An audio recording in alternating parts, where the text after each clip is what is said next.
Muy bien, vamos entonces a empezar la segunda parte de Jeremías.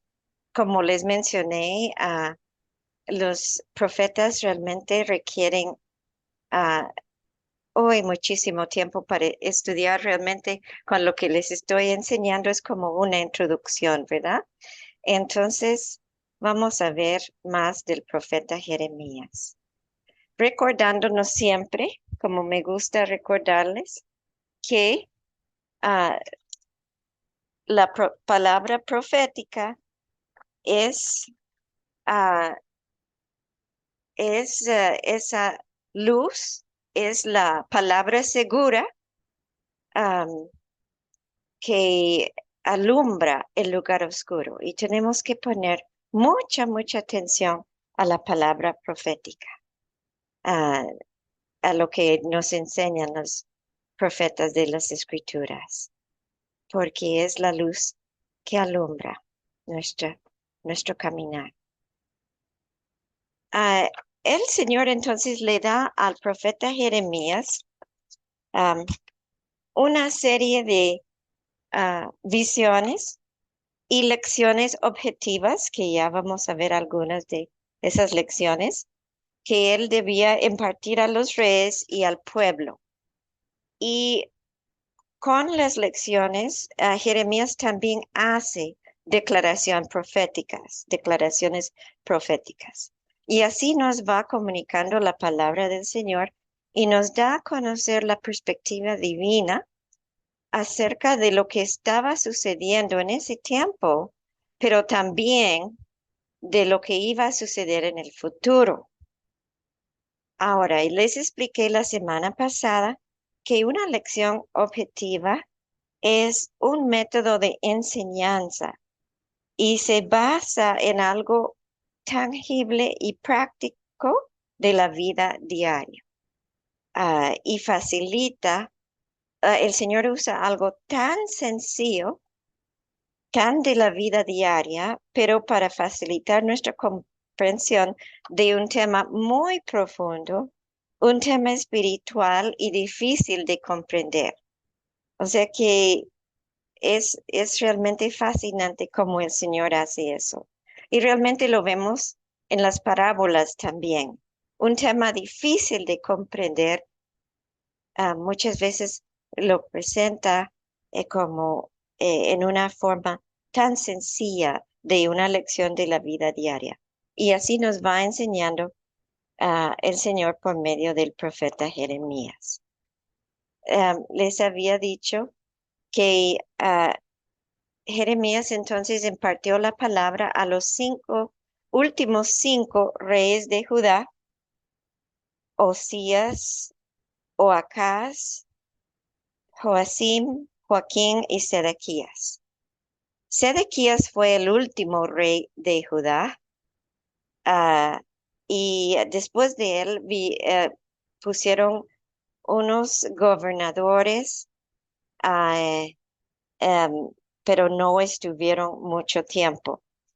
El libro entonces contiene 52 capítulos y cubre un periodo de tiempo de 40 años, desde el momento en que el Señor lo llamó durante el reinado del rey Josías hasta la caída de Jerusalén en 586 antes de Cristo, que sucede en el libro, en el capítulo 44. Ahora, esta moneda, perdón, no es moneda, es sello.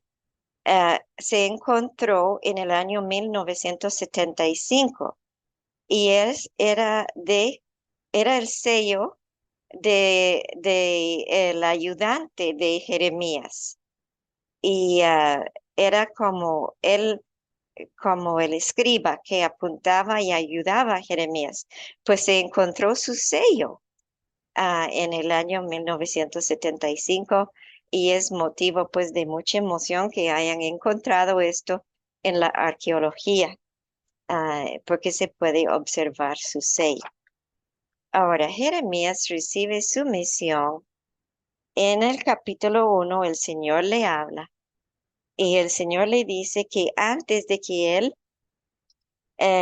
naciera y antes que fue formado en el seno materno, el Señor lo conoció, lo consagró y lo puso por profeta de naciones. Ahora, esta declaración del Señor es muy importante para Jeremías porque él iba a pasar unas cosas tan difíciles y, y llega al momento de su aflicción que Jeremías dice, ay, yo no sé por qué nací yo, por qué nací. Y luego este versículo, esta declaración del Señor le entra a su mente y le da propósito y le da calma y dice, bueno, antes que yo fui formado en el seno de mi madre, el Señor ya me había nombrado, entonces voy a seguir con mi misión, porque fue muy, muy difícil. Am, Jeremías sufrió mucho en muchas áreas. Entonces el Señor extendió su mano y tocó la boca de Jeremías, y el Señor le dijo, y aquí he puesto mis palabras en tu boca. Mira, hoy te he dado autoridad. La autoridad que Jeremías recibe es la misma palabra de Dios. Esa fue la autoridad de Jeremías y también es nuestra autoridad. Eh, Por eso podemos hablar con autoridad cuando impartimos la palabra de Dios, porque la palabra de Dios es la palabra de Dios y tiene autoridad. Ahora, te he dado autoridad, mi palabra, sobre las naciones y sobre los reinos para arrancar y para derribar, para destruir y para derrocar, para edificar y para plantar. Interesante, ¿verdad? Porque antes de construir algo, hay que derribar a lo que no está funcionando. Entonces, la misión que recibió Jeremías fue recibir, hablar y escribir la palabra de Dios. Eso era su trabajo, era su misión, el llamamiento del Señor sobre su vida. Y esa palabra es autoridad. Y va a ser autoridad para arrancar y derribar, destruir y derrocar, edificar y plantar. Entonces esto es lo que Jeremías recibe la palabra, habla la palabra, escribe la palabra y el Señor vela sobre su palabra para cumplir su palabra. O sea que esto es el juego. En verdad, realmente podemos resumir todo el libro de Jeremías en ese cuadro. El Señor vela sobre su palabra para cumplir su palabra y imparte su palabra a Jeremías. Jeremías habla su palabra y escribe su palabra. Muchas veces cuando usted está leyendo el libro de Jeremías, va a encontrar que dice, vino la palabra a Jeremías y vino la palabra a Jeremías. Y así es, siempre venía la palabra. Ahora, ¿qué va a arrancar el Señor? ¿Qué va a derrocar y qué va a plantar? Bueno, él va a derribar a los reyes de Judá. Eso es una de las cosas que él va a derribar. También va a arrancar a su pueblo de la tierra que les prometió y iban a ir a Babilonia. Él así les había advertido en la Torá. Él les decía, si ustedes no siguen mis instrucciones y si se meten con la idolatría de las naciones y hacen lo mismo que las naciones, pues yo voy a hacer que van a tener que ser sacadas de la tierra. Y a las naciones les va a dar a beber sus copas de ira y finalmente derribará a Babilonia. Vamos a hablar más de eso también. Las naciones van a tener que beber las copas de ira del Señor y, pero el Señor finalmente va a derribar a Babilonia. Todo esto significa calamidad. Esa es otra palabra clave en el libro de Jeremías y podríamos describir lo que es la calamidad como la desgracia, la destrucción y la ruina que consiste en azotes fuertes, pero azotes tan fuertes que nos tiran al suelo y alteran el orden regular de las cosas. No sé si ustedes han sufrido, seguramente en nuestras vidas, a veces nos llegan cosas que literalmente nos botan, son azotes muy, muy fuertes y alteran la vida. Ya no, las cosas después de eso ya no son iguales. Pues eso es calamidad. Y Babilonia trae calamidad, porque dice el Señor que Babilonia es el martillo que azota toda la tierra. O sea que no solo azota a Judá y sino Babilonia azota toda la tierra. Es el martillo que azota y trae calamidad. Y podríamos resumir todo lo que es eso que va a traer para Judá. Está advertido en los capítulos 1 al 36 que la calamidad va a llegar en los capítulos 37 al 45. La calamidad llegó sobre Judá. 46 al 49 habla de la calamidad sobre las naciones y los capítulos 50 al 51 llegará para Babilonia y Babilonia se hundirá y no se levantará más. Babilonia le gusta subir hasta los cielos, pero en el libro de Jeremías, Babilonia va a hundirse, no va a subir. Y en el capítulo 52, entonces, am, hay un como resumen o recuento de la calamidad que llegó sobre Judá. O sea, que es una forma de ver el libro. Y el Señor dice que Él tiene planes y cumplirá su buena palabra. Esto es lo que va a hacer. Básicamente, eso son las cosas que el Señor va a hacer. Va a terminar con Babilonia, va a arrancar su poderío sobre toda la tierra, va a romper ese yugo maligno que está sobre todas las naciones y va a destruir a Babilonia, se hundirá para nunca más levantarse. A Israel y a Judá los hará volver a Sión y los plantaré en la tierra prometida. Y eso es algo que el Señor dice en Jeremías que Él va a hacer con todo su corazón y con toda su alma. Lo va a hacer en pacto renovado y eterno.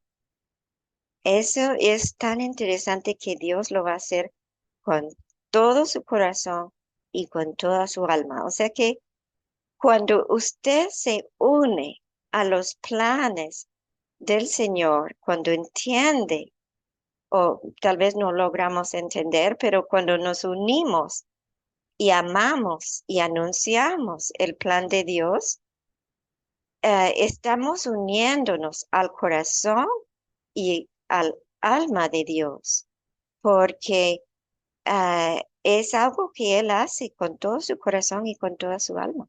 Entonces eso es muy, muy hermoso, que mi corazón puede latir con el corazón de Dios y, y mi alma puede estar de acuerdo con su alma, porque yo amo lo que Él está haciendo. Yo hablo de eso, yo estudio eso, yo comparto esto con otras personas. El Señor va a plantar su renuevo justo sobre el trono de David. Esto es un cuadro muy especial, porque un renuevo es un vástago que sale de un tronco. Ah, y lo que se hace con ese vástago, con ese renuevo, en hebreo es netzer, que significa nazareno en nuestras Biblias. Por eso los profetas sabían que Yeshua era el nazareno, el que tenía que venir era el nazareno, o decir el vástago o el renuevo. Yo plantaré mi renuevo justo sobre el trono de David. Eh, y esto es lo que el Señor hace en el libro de Jeremías. Todos los reyes y príncipes injustos que abusaban del trono de David serán arrancados y derribados. Pero el rey justo, el renuevo, el vástago del linaje de David, será plantado y jamás será arrancado. Mire, lo que el Señor planta no será jamás arrancado. Suyo es el trono de David por la eternidad, porque Él es el Redentor, el Dios vivo, el Señor de los ejércitos. Él planta y jamás será arrancado. El renuevo justo es el vástago. Yo les dije, ¿verdad? Ser Nazareno, prometido del linaje de David. Es el rey de Sión y es el rey de las naciones, nos dice Jeremías.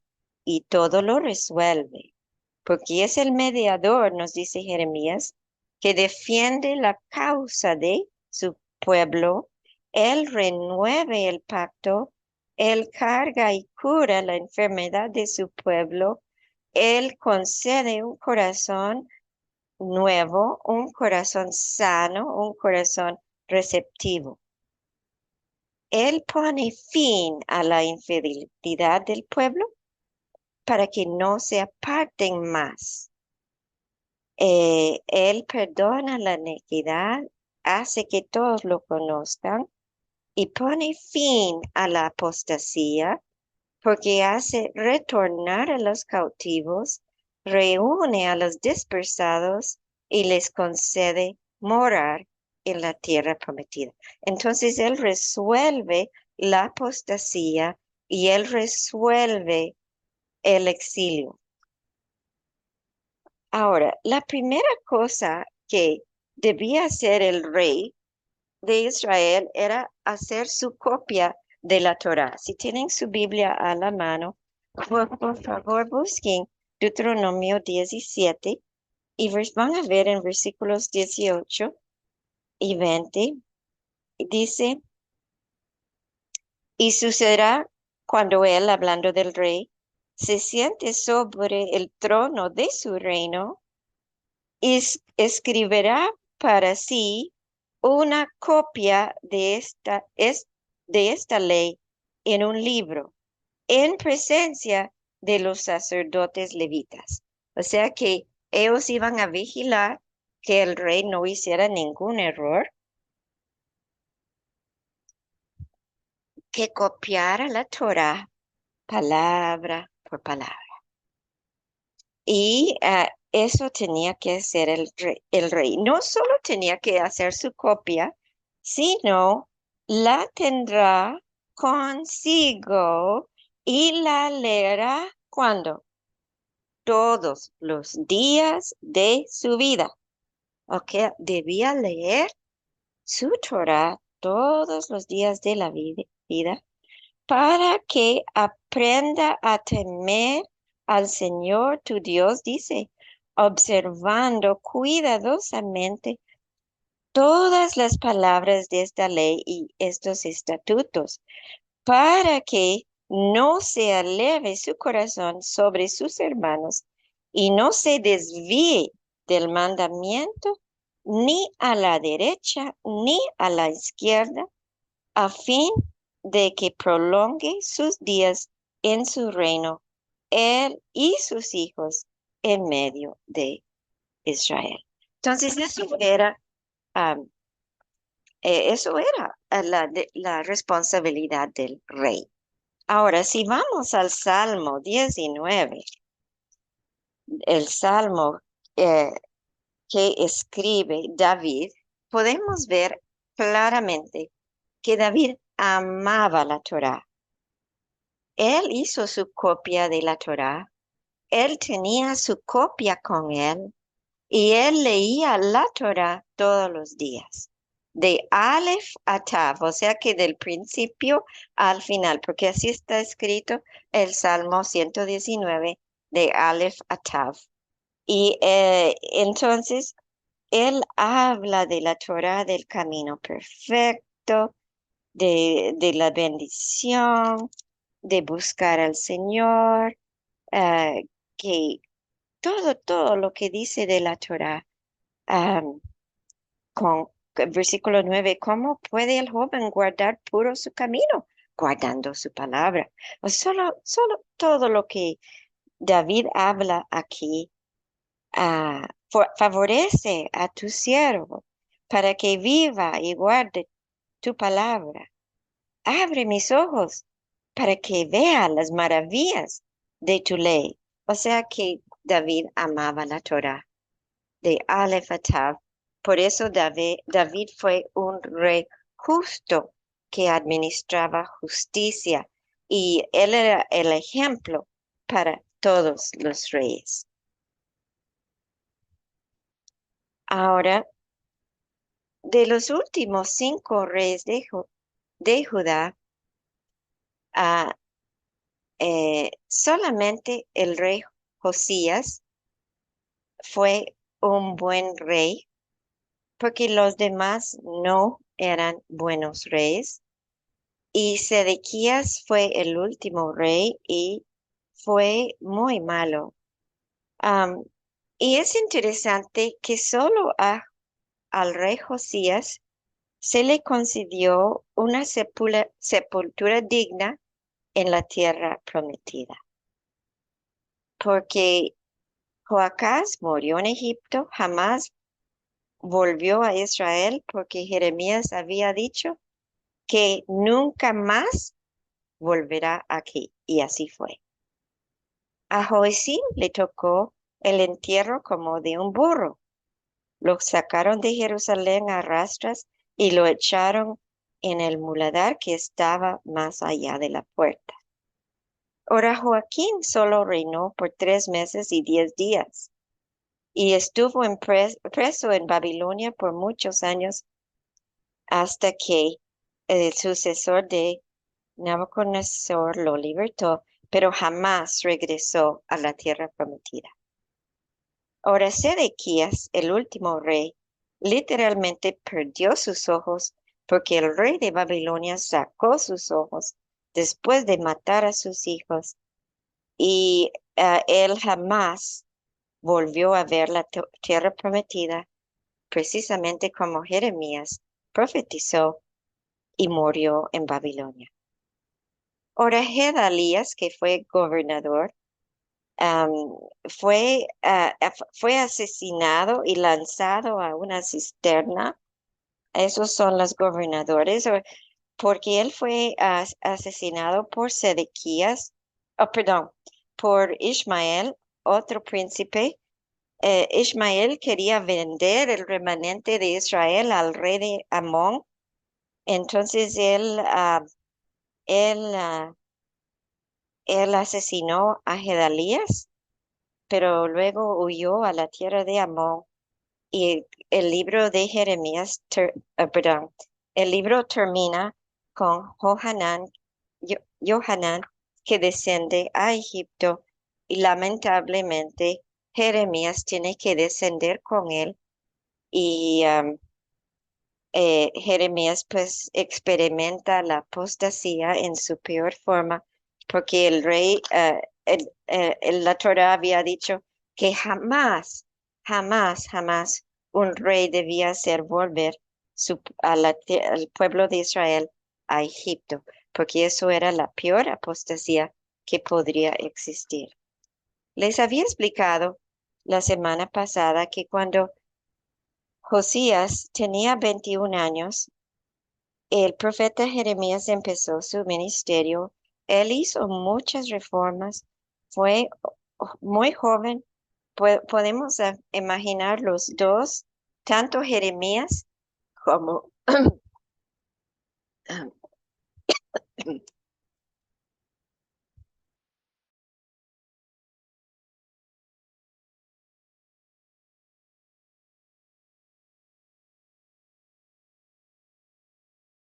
pronto, igual Jeremías como Josías eran jóvenes, pero hicieron mucho, mucho bien.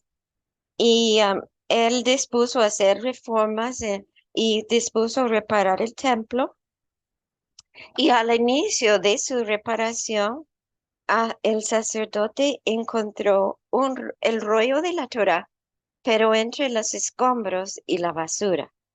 Entonces lo llevaron a Josías y fue, el rollo fue leído en su presencia. Y cuando él escuchó las palabras de la Torá, rompió su ropa en señal de tristeza y luto. Y dijo, vayan a consultar al Señor para que sepamos qué debemos hacer, porque no hemos hecho nada de lo que está escrito en este libro de la ley. Y se sentía muy mal. Fueron a consultar a la profetisa Hulda y ella les contestó que el Señor estaba muy enojado con ellos porque ellos habían seguido a otros dioses. Entonces el rey Josías guió al pueblo en arrepentimiento y renovaron su entrega al pacto de Dios. Y mientras vivió el rey Josías, el pueblo estuvo bien y no se desviaron. Yo puedo imaginar a Josías, lo primero que habrá hecho es hacer su copia de la Torá. Y según me imagino, sin lugar a duda, él leía la Torá todos los días y no se desvió. Ah, pero más adelante en su vida sucedió una gran tragedia porque Josías se unió a una batalla que no debía haberse unido y ah, murió en la batalla. Le alcanzó eh, la la muerte en esa batalla. Y cuando Josías murió, el pueblo cesó de buscar a Dios.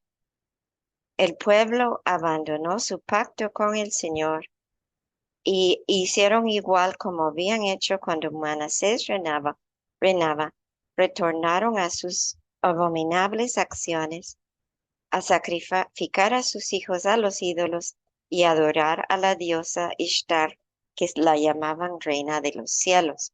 O sea que esa es la apostasía, ya que el pueblo abandonó. Entonces el Señor dice que Judá no regresó al Señor con el corazón, sino con engaño. Y su condición postrera fue peor que de la condición primera, porque era tal su perversidad que las naciones paganas vecinas aprendían de Judá cómo hacer nuevas maldades. Y como el Señor describe en el libro de Jeremías, el pueblo abandonó su marido, a su hacedor, se prostituyó con los Baales y los hijos de Israel fueron tras otros dioses. Quisiera que abrieran sus Biblias en Jeremías 2, 1 al 3, y van a ver qué interesante la declaración del Señor, porque Él dice así en Jeremías 2, dice, Y vino la palabra del Señor diciendo, ve y clama a los oídos de Jerusalén diciendo, así dice el Señor, de ti recuerdo el cariño de tu juventud, el amor de tu desposorio, de cuando me seguías en el desierto por tierra no sembrada. Santo era Israel para el Señor, primicias de su cosecha. Todos los que comían de ella se hacían culpables, el mal venía sobre ellos, declara el Señor. Interesante, el Señor está diciendo, recordando el primer amor de Israel. El primer amor de Israel fue en el desierto, cuando recién salieron de Egipto y lo siguieron. Y el Señor añora esos días. Eh, Leyendo la Torá, uno puede ver, pero se portaron muy mal en el desierto y fue tan difícil. Pero el Señor dice, no, esos fueron los mejores días. Ah, a veces, así es para el Señor con nosotros también. Los tiempos más difíciles de nuestras vidas, una enfermedad, un golpe duro, un momento difícil y sentimos que estamos en el desierto, pero es el momento que más buscamos a Dios, pues el Señor añora esos días. Esos son los días del primer amor que Él, Él desea. Pero dice que el pueblo abandonó a su marido y se fue tras otros dioses. Entonces, la apostasía es un tema principal en el libro de Jeremías. ¿Qué significa la apostasía? Pues es el abandono de la búsqueda del Señor. Porque toda la vida tenemos que buscar al Señor, acercarnos a Él. Pero cuando dejamos de leer su palabra, dejamos de orar y de reunirnos con otros creyentes, la fe y el amor para el único Dios verdadero, el Dios de Israel, se van enfriando porque no se cuidan ni se cultivan y se reemplazan por cosas vanas, por otros dioses fabricados por nosotros mismos. Y el Señor dice en el libro de Jeremías que la apostasía deja un gran vacío, porque las escrituras dicen que la idolatría es vana, es vacío, ah, y la vida se va vaciando como una cisterna rota pierde su agua. Entonces, eso lo describe el Señor como un gran vacío en el corazón, como una cisterna rota pierde todo su agua. Eso describe la apostasía. Y él nos dice en las Escrituras que en los postreros días, antes de la segunda venida del Mesías, habrá apostasía y la iniquidad aumentará y habrá un ambiente también político sin ley. Y a causa del aumento de la iniquidad, el amor de muchos se enfriará. Y el Mesías pregunta, cuando el Hijo del Hombre venga, hallará fe en la tierra. Y nos dice que el que persevere en el amor del Señor, que para que no caiga en apostasía, hasta el fin será salvo. Y el libro de Apocalipsis nos dice, ¿verdad? Que no dejaron de adorar a los demonios. Es el sonido del shofar que nos llama a despertar y regresar a su palabra y a retornar. Sus apostasías entonces los hicieron tan vacíos y tan ah, inservibles, tan inútiles como eh, como lo es un cinto descompuesto o bien una vasija de barro quebrada, ¿para qué sirve? O una cesta de higos podridos, ¿para qué sirve? Ah, y entonces ellos prestaban atención a los falsos profetas. Y en cuanto al pacto con el Señor, se burlaron y lo tomaron a la ligera. Profanaron y violaron el pacto, no respetaron la señal del pacto, que es el Shabbat, ni el año Shemitah, porque rehusaban soltar a los esclavos. ¿Se acuerdan que al final del libro eh, de Jeremías nos cuenta cómo el rey Sedequías, o antes de que la destrucción del templo, creo que es en el capítulo 34, el Sedequías hace un pacto y se burla del pacto porque no respetan, dejan ir a los esclavos, pero luego los llaman a que todos regresan. O sea que violaron, no tomaron en cuenta el año Shemitah, que significa soltar. Eso significa Shemitah, soltar. Pero ellos no quisieron soltar a los esclavos. Y entonces el Señor dice que en 2 Crónicas 36, que por ese motivo, por no querer soltar a los esclavos, por no guardar el año Shemitah, que fueron a la cautividad de Babilonia. Tenían una cuenta con el Señor que debían años Shemitah.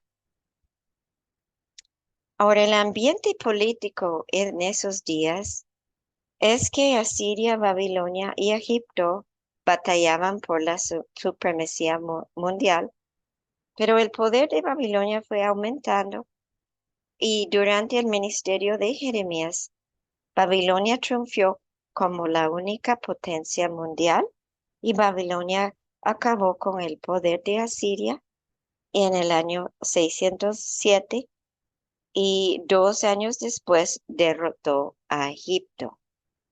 Entonces Babilonia quedó como el imperio mundial.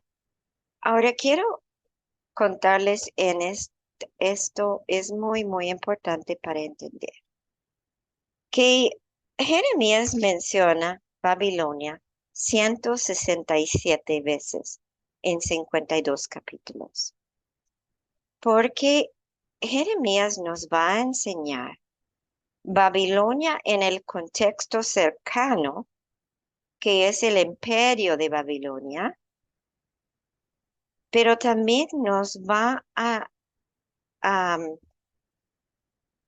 mostrar a Babilonia en el contexto más amplio o en un contexto futuro, porque Babilonia es como la médula o la esencia de la potestad de las tinieblas.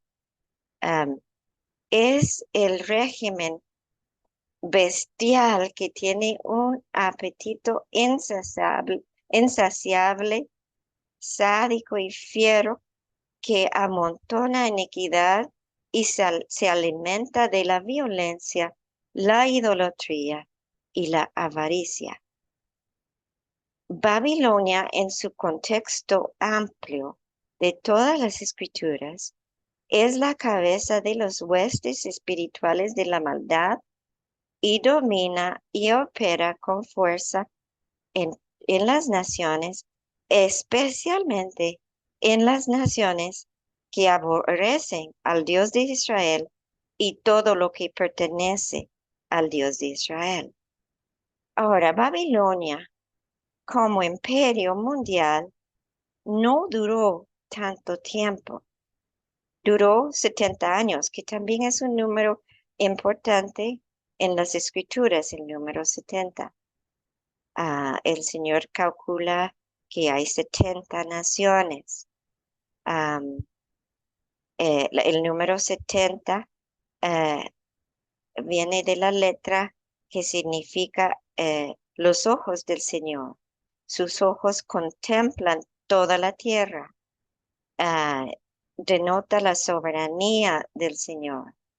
Pues Babilonia fue imperio mundial durante 626 a 539 antes de Cristo, y su rey ah, Nabucodonosor cautivó a la casa de Judá, destruyó al templo, a Jerusalén y los murallas de Jerusalén.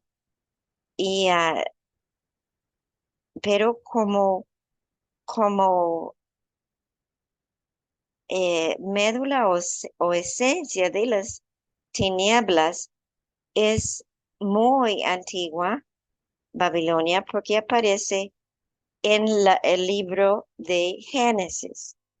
Am, es lo que podríamos llamar la, la, ah, la progenitora o la cuna de la idolatría. Se disfraza de los dioses, de todos los dioses de toda la tierra. Tiene un closet enorme. Eh, es la madre de las rameras, nos dice Apocalipsis. Se encuentra ebria de la sangre, pero está sobre las naciones. Ahora, el dios Baal y Bel es el dios de Babilonia y es representado por una bestia con cuernos en forma de luna creciente. Ahora, el rey de Babilonia es el mismo adversario de nuestras almas, nos dice la palabra en Isaías 14:4. Siempre quiere subir al monte santo, quiere tomar el monte santo del Señor, quiere poner su trono donde está el trono de Dios, pero el Señor lo va a derribar hasta la profundidad del Seol. Ahora, Babilonia es la red de idolatría mundial que tuvo su principio en la tierra de Sinai. Representa la rebelión del hombre y su fuerte inclinación por la idolatría, que tan fácilmente abre las puertas a la manipulación del adversario de nuestras almas. O sea que el hombre solo abre las puertas y se mete al adversario a manipular esa idolatría. Porque como Pablo nos explica en sus cartas, el adversario está detrás. En sí, el Dios o el ídolo no es nada, pero el adversario está detrás manipulando. Y es la ciudad del hombre, o bien la torre de Babel, y representa la inmoralidad, la avaricia y la maldad del hombre en adquirir riquezas. Nos dice en el libro de Apocalipsis que Babilonia vende almas humanas, o sea que se dedica al tráfico humano. No le importa destruir a una persona con tal de enriquecerse. Busca subir y subir, pero lo que amontona es inequidad. Ahora, en ah, su, lo que significa Babilonia, ah, significa puerta a los dioses, confusión por mezclar o confusión por sincretismo. Y Babilonia fue la ciudad fundada por Nimrod, que las escrituras lo llaman el rebelde tirano. Y el Señor bajó y confundió los idiomas. El Señor intervino. Ahora, el espíritu de Babilonia destruye al prójimo. Es totalmente contrario al espíritu de la Torah, que busca el bienestar del prójimo y vigila por el bien de los más vulnerables. Pero Babilonia toma a un niñito y le da un campamento de verano para enseñarle a matar y a destruir. Le da armas y le ata bombas. Eso es lo que hace el espíritu de Babilonia. Entrega a sus niños al Dios de la muerte. Ah, Eso es Babilonia. Ahora, podemos comparar la Torah o los estudiosos de la Torah comparan a Abraham y Balaam, porque ambos salieron de Babilonia montados sobre un burrito. Ahora, Abraham, su nombre significa padres de muchas naciones. El nombre Balaam significa sin pueblo. Abraham fue profeta y amigo de Dios, pero Balaam fue un falso profeta y su camino era contrario a Dios. Él era adversario de Dios. El Señor le dijo, tu camino me es contrario. Ah, el camino de Balaam es el camino de los falsos profetas. Abraham salió de Babilonia para bendecir, pero Balaam salió de Babilonia para maldecir. Abraham fue fiel al pacto, creyente en el pacto, e incluye las naciones para bendición en el pacto. Pero Balaam, motivado por el pago de sus iniquidades, negó y quiso anular al pacto y unió al pueblo al Baal Peor, que es el mismo diablo, y causó mucha ruina, mucha muerte. Abraham vivió en la tierra prometida y jamás regresó a Babilonia. Pero Balaam regresó a Babilonia. Por eso se dice hebreo a Abraham, porque Abraham ah, cruzó el río, pasó del otro lado del río. Abraham el hebreo decía, porque dejó sus ídolos en Babilonia, dejó la idolatría en Babilonia y no llevó la idolatría con él. Ah, por eso le decían el hebreo. Dejó sus ídolos al otro lado del río. Ahora, ah, entonces el libro de Jeremías nos va a dar un contexto inmediato y en ese contexto inmediato o cercano, el pueblo debía ir a la cautividad en Babilonia para salvar sus vidas. Pero nos dice Jeremías 51, si quieren escoger vida, deben salir de Babilonia. Porque Jeremías también revela el contexto del final de los tiempos con relación a Babilonia. Y dicen que si ustedes quieren escoger vida, salgan de Babilonia y no tengan nada que ver con Babilonia. El libro de Zacarías nos enseña lo mismo. Nos dice, salgan de Babilonia.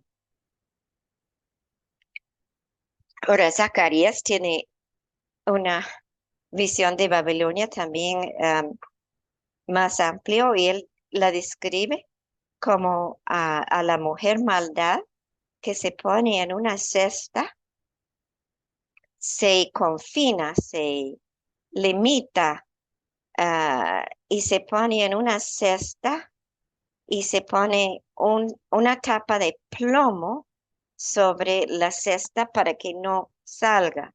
O sea que eso es el cuadro que Zacarías da, el profeta Zacarías. Ahora, y eso ya les hablé, ¿verdad? El Señor dice, Babilonia será arrancada, derribada en desolación eterna. Interesante, es muy antigua Babilonia, es vieja, vieja, vieja, porque tiene desde Génesis de existir. Sin embargo, en una hora será arrancada y derribada en desolación eterna, nos dice el libro de Apocalipsis. Am, y el Señor nos dice que en aquellos días andará la casa de Judá con la casa de Israel y vendrán juntas de la tierra de Babilonia, de la tierra del norte, a la tierra prometida y preguntarán por la senda antigua que conduce a Sion y vendrán para unirse al Señor en pacto eterno. Y el Señor promete que va a librar a todas las naciones que están bajo el yugo de Babilonia, que serán liberados, subirán a Jerusalén, al trono del Señor, y serán bendecidas con el retorno de Israel a la tierra prometida. Estoy viendo el reloj que corre demasiado. Bueno, el rey de Babilonia, Nabucodonosor, el gran rey de Babilonia, fue convertida en bestia. El rey de Babilonia también es un tipo del antimesías. El Señor lo convierte en bestia. Además, el Señor lo obliga a reconocerle. Y Nabucodonosor persigue a los creyentes. También hace una imagen como igual a él y usa toda la tecnología de sus días para que todos adoren a él. Pero eso es una proyección, una, como diciendo, el Señor es soberano sobre esto.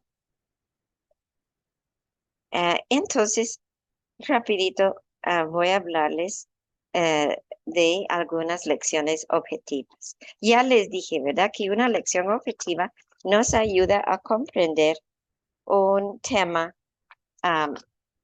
muy profundo.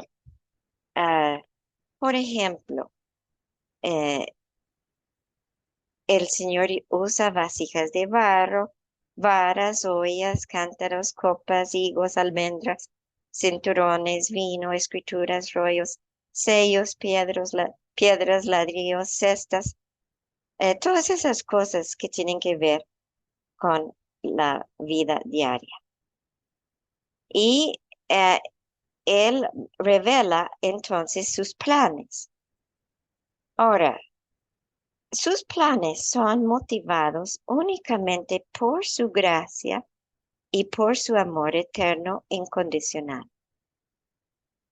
Los revela en un momento que no hay ninguna esperanza, porque la casa de Israel ya había sido asimilada por Asiria, ya no existía. La casa de Judá iba a ir en la cautividad de Babilonia. No había nada, solo iba a quedar un remanente y el Señor se refiere a ese remanente como higos podridos, o sea que todo lo bueno se fue.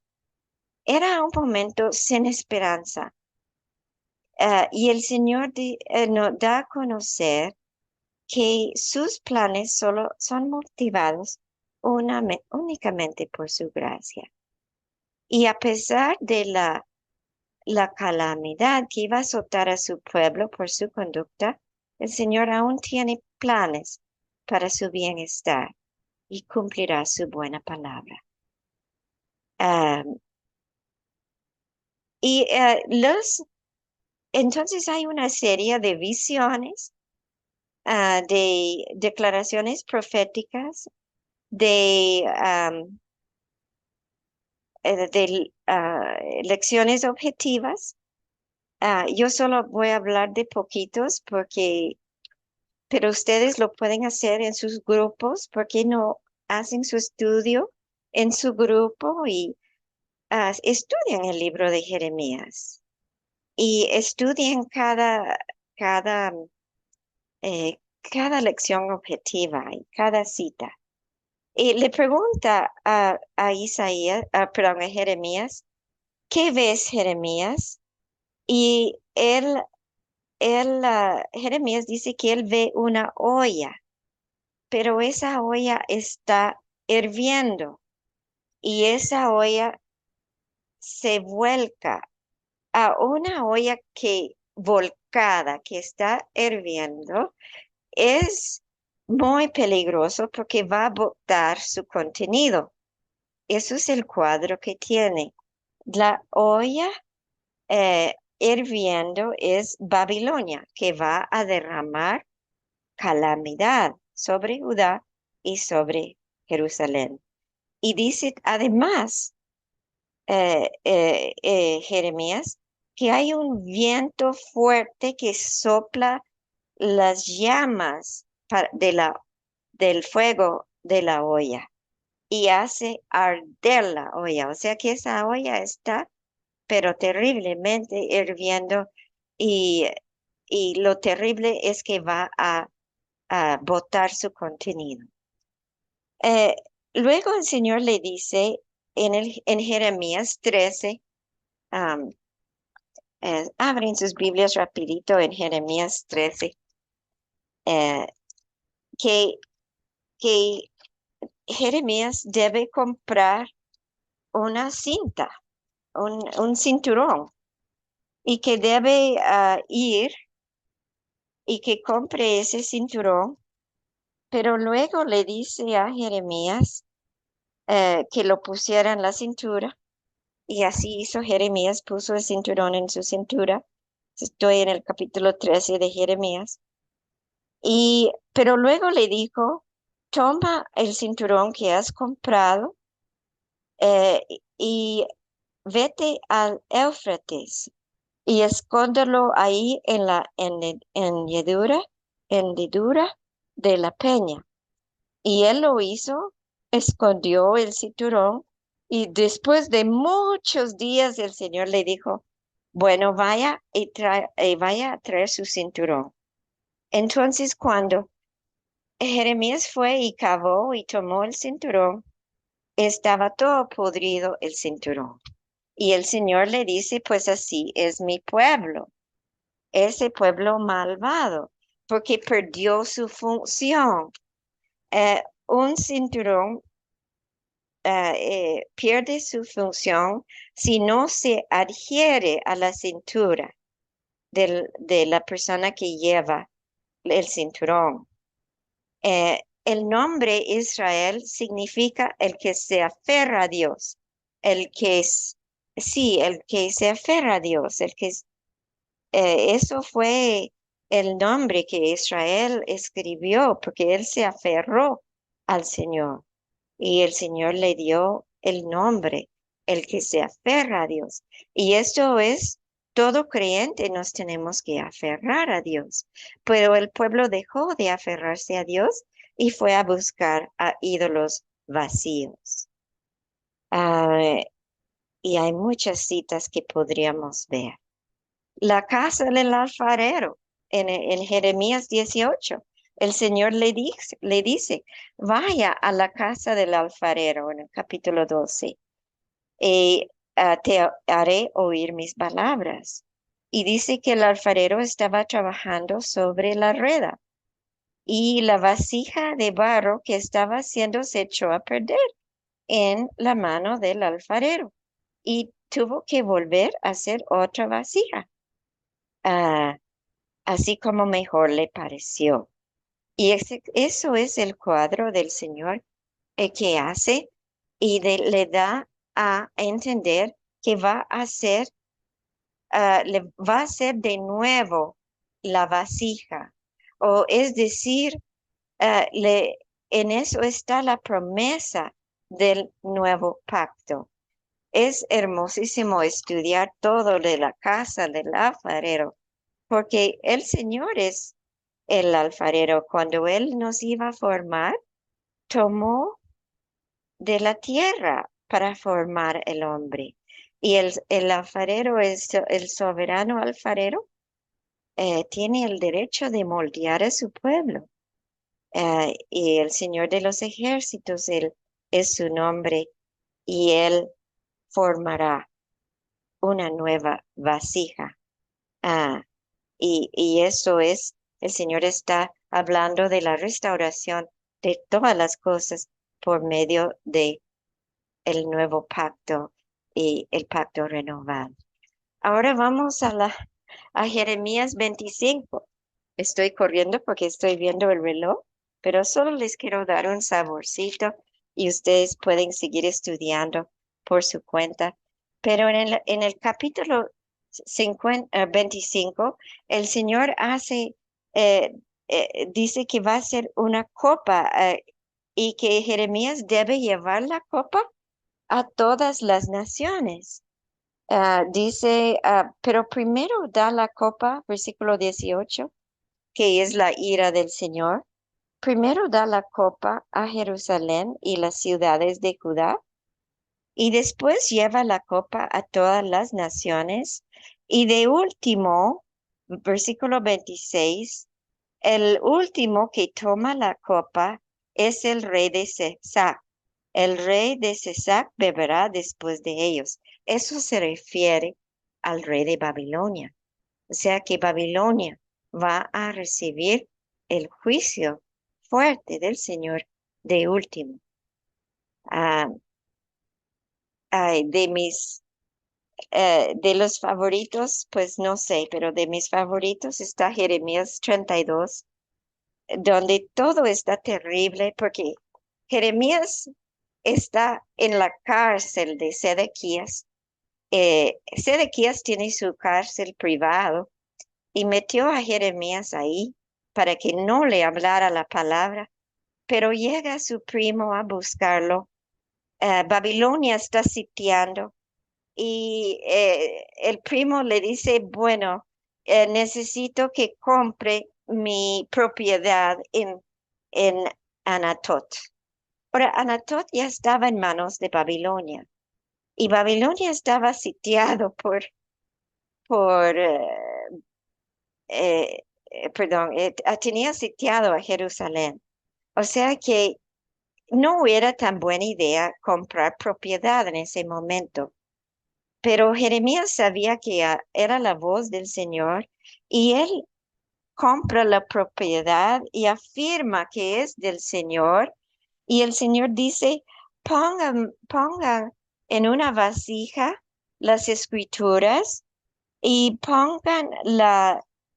habían dos documentos, un documento sellado y dijo que debía durar mucho tiempo, am, porque él iba a mostrar su misericordia y que su pueblo iba a volver y después de muchos días. Entonces, Jeremías hace esto eh, y le pregunta, el Señor le pregunta si hay algo difícil para él. Y y Jeremías entiende lo que él está diciendo y el Señor les dice esta gran promesa. He aquí, versículo 37 de Jeremías 32. He aquí los reuniré de todas las tierras a las cuales los he echado en mi ira y en mi furor y con gran enojo, y los haré volver a este lugar y los haré morar seguros. Ellos serán mi pueblo y yo seré su Dios.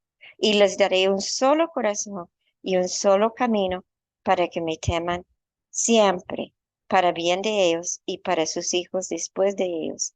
Haré con ellos pacto eterno. Eso es el pacto renovado, el pacto nuevo, por el que no me apartaré de ellos para hacerles bien. Y infundiré mi temor en sus corazones para que no se aparten de mí. Versículo 41. Me regocijaré en ellos haciéndoles bien. O sea que el Señor va a tomar esto con sumo gozo. Ciertamente los plantaré en esta tierra con todo mi corazón y con todo mi pueblo, con todo mi corazón y con toda mi alma, porque así dice el Señor, como he traído a este pueblo toda esta gran calamidad, así he de traer sobre ellos todo el bien que les he prometido. Entonces promete hacer volver a los cautivos. Y esto pues es un nada más un sabor de lo que eh, da.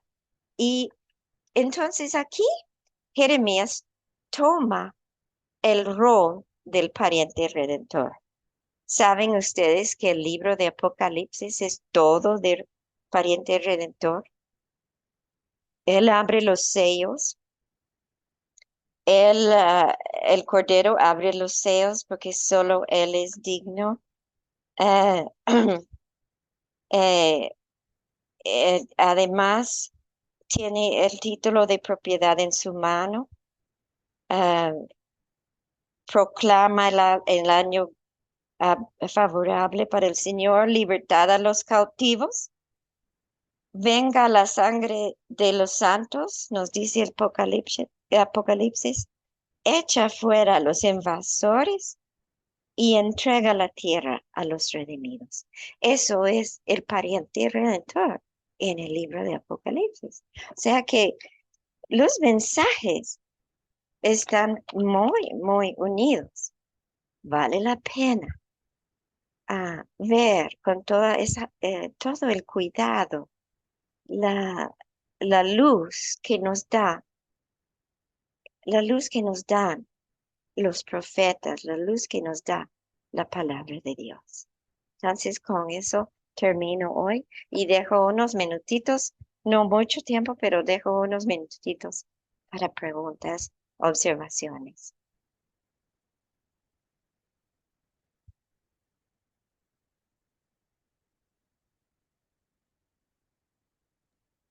Buenas noches, hermanos. Quien tenga alguna pregunta o observación, por favor, levanta la mano.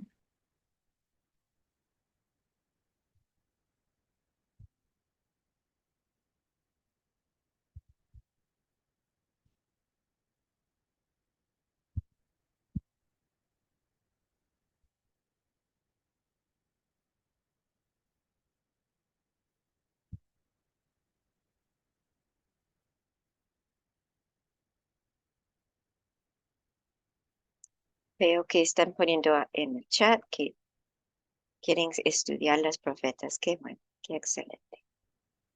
¿Alguna observación, comentario? Hermana, sería muy importante el tema de Babilonia. Si pudieras, no sé si lo tienes programado o no, eh, hacer un análisis con el Babilonia de hoy. O sea, una cosa es el Oh, Babilonia antiguo, sí, pero ok, cómo ese Babilonia hoy está en medio de toda la sociedad, en medio de la espiritualidad.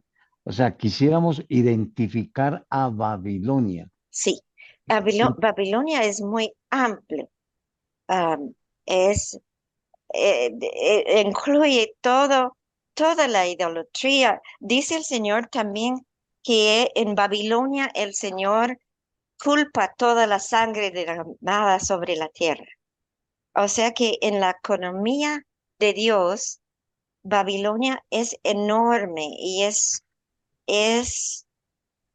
ah, todo lo que podríamos hablar de la idolatría en todas las religiones habidas y por haber desde todos los tiempos. Ahora, les voy a decir algo interesante. El nombre preislámico de Alá es Bel, o sea que fue tomado directamente de los nombres de los dioses de Babilonia y su representación como luna creciente. Ah, el abuso de los vulnerables lo vemos con toda claridad. El aborrecimiento al Dios de Israel y todo lo que el Señor de Israel ama, su tierra, Jerusalén. Eso lo vemos en nuestros días, puestos en los enemigos. Pero Babilonia es muy enorme. Y me gusta cómo Zacarías la pone, digamos, simbólicamente la coloca en una cesta y pone una tapa de plomo sobre, sobre la cesta. O sea que Dios, en los postreros días, Dios la va confinando, la va, ah, ¿cómo decirlo? Reduciéndola a su esencia. Ah, Cuando uno pone una olla a hervir y hierve, hierve, hierve, hierve, ya solo queda lo de abajo. ah, ¿Me entiende? Queda lo que es la pura esencia. Ah, Todas las escrituras hablan de Babilonia, ah, y muchos hablan, pero Jeremías es el profeta que más habla. Dice cabal en el capítulo 50, uno pensaría que está leyendo Apocalipsis, porque muchas cosas son iguales. Ah, y hasta hay un gran grito de alabanza cuando por fin es derrotada. Hay regocijo y cántico. ah, y hay una destrucción tremenda que ya no se levanta, porque el Señor defiende su causa.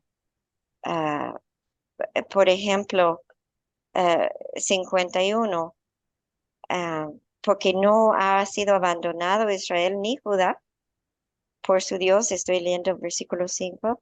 El Señor de los ejércitos, aunque su tierra está llena de culpa delante del Santo de Israel. Huid de en medio de Babilonia y salve cada uno a su vida. No perezcáis por su culpa, pues es tiempo de la venganza del Señor, y Él dará su pago. Copa de oro ha sido Babilonia en la mano del Señor, que embriagaba toda la tierra. De su vino bebieron todas las naciones. Se enloquecieron, por tanto, las naciones. Versículo 8, de repente cae Babilonia y se hace pedazos. Gemí por ella, traed bálsamo por su dolor. Quizás se cure. Quizás quisimos curar a Babilonia, pero no ha sanado.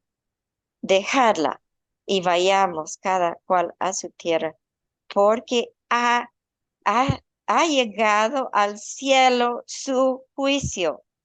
Se ha elevado hasta las nubes. Babilonia en el principio quiso llegar hasta la morada de Dios, ¿verdad? Pero ahora dice que lo que ha llegado hasta Dios es su juicio y su maldad es lo que ha llegado. Y eh, cuando vemos Apocalipsis, veremos que las ocupaciones de Babilonia son muchos. Capítulo 18 ah, es, es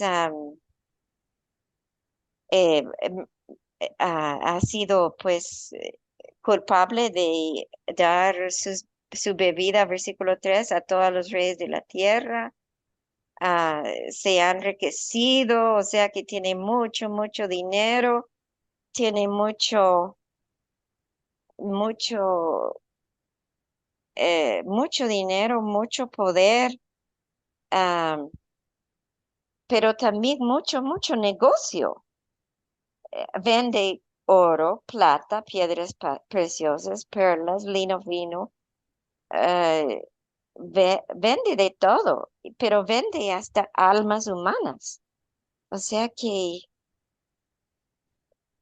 dice, versículo 16, la gran ciudad que estaba vestido de lino fino, púrpura y escarlata y adornada de oro, piedras preciosas y perlas, porque en una hora ha sido arrasada tanta riqueza. O sea que Es un sistema muy amplio, muy grandota, muy Tremendo, antiguo. tremendo.